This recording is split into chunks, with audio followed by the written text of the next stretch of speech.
Bom dia, pessoal. Um amigo está assistindo a live e me mandou uma dúvida agora super interessante que pode ser a dúvida de mais pessoas. Por isso resolvi gravar esse vídeo para explicar um pouco melhor o que não ficou bem compreendido na minha fala.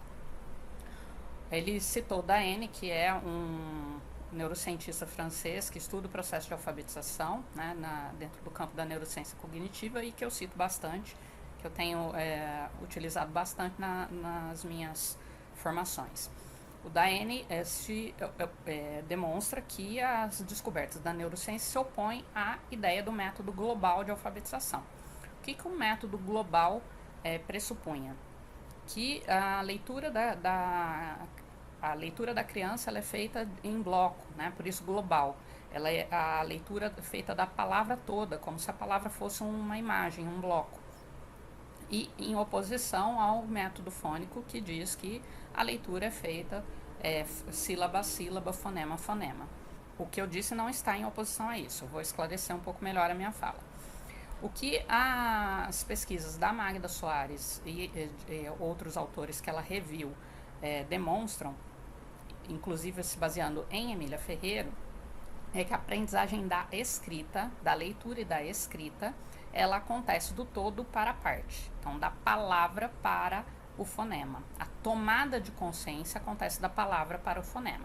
Então, vamos lá, pensando nas hipóteses de escrita de Emília Ferreiro. A criança entra num primeiro nível, quando ela já começa a se apropriar da aprendizagem da escrita, é o nível que a gente chama de pré-silábico.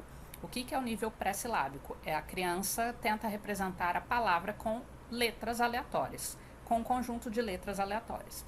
Primeiro, a maior parte das crianças vai passar por uma fase de realismo nominal. O que é o realismo nominal? A criança ela ainda não entendeu que a escrita representa a fala, então ela vai representar a coisa em si.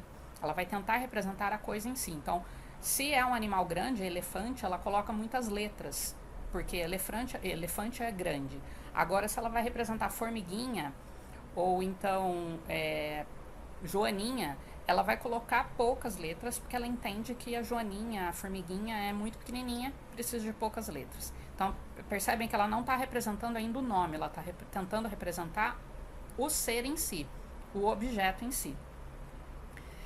Ela precisa, então, ter uma primeira tomada de consciência, que é de que a escrita representa a fala e não o ser ou objeto em si. Quando ela consegue tomar essa consciência, ela vai, então, tentar representar a palavra. E aí o conjunto de letras que ela vai utilizar vão estar relacionados à palavra.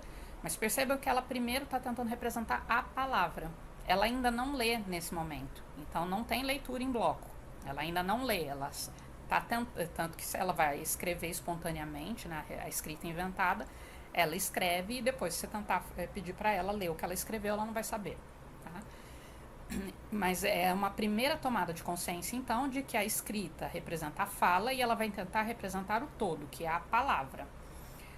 Com o processo de alfabetização, e isso ao contrário do que o método global pressupunha, de que não é necessário evidenciar para a criança as partes constituintes da palavra, sim, é necessário. É isso que é o trabalho de consciência fonológica, de ir evidenciando para a criança que a palavra é constituída por todos menores. Aí, mesmo que a gente tente trabalhar fonemas, a primeira tomada de consciência da criança não vai ser dos fonemas em si, vai ser das sílabas. E aí a criança passa a tentar representar cada sílaba por uma letra. Ela entende que a palavra é feita de partes, mas ela ainda não entendeu que essas partes, que são as sílabas, são constituídas de partes ainda menores, que são os fonemas. Essa tomada de consciência dos fonemas é a última etapa. Aí, quando a criança vai começar a perceber que uma sílaba é formada pela composição de diferentes sons, que são as letras. E aí ela vai começar a tentar representar, então, essas letras. Ela passa primeiro por uma fase de início de apropriação, que é a silábica alfabética, em que ela consegue representar algumas sílabas e outras não. Em geral, as sílabas mais complexas, que não são consoante vogal, são as mais difíceis para ela se apropriar. E depois ela entra então na fase alfabética, em que ela representa cada som por uma letra dentro da sílaba. Então, ba, ela já entende que não é só o A, não é só o B, mas é o B, A, né? E aí ela começa então a representar todas as sílabas, ainda que não de maneira ortograficamente adequada, porque ela ainda não se apropriou das regras de ortografia, e isso é tarefa lá do ciclo 2 e depois do Fundamental 2 do médio e para o resto da vida, né? Porque até hoje palavras que não são de nosso uso comum, a gente ainda tem dificuldade de saber exatamente que letra usar. Então, deu para ficar claro? A aprendizagem da leitura vai do todo para a parte. Primeiro a criança tenta representar a palavra, depois ela começa a representar as sílabas e por fim ela consegue então representar todos os fonemas. Não é dos fonemas para a palavra, tá? Então é por isso que a Emília Ferreira e a Magda Soares demonstraram que a aprendizagem da escrita é do todo para a parte, tá? Espero que agora tenha ficado mais clara essa dúvida. E, de novo, volto a enfatizar, isso não é a mesma coisa que prega o método global, né? Muito pelo contrário, a Magda Soares, ela enfatiza que é necessário desenvolver a consciência fonológica. Sem o desenvolvimento explícito dessas convenções de que a palavra tem partes, que a palavra é um todo separado das outras palavras, sem a explicitação dessas convenções, a criança não se apropria da alfabetização. Tá? Então, essas explicitações precisam ser feitas, mas a criança vai tomar consciência delas a partir do todo, caminhando para a parte. Isso é um processo, provavelmente, de refinamento de conexões neuronais. Tá?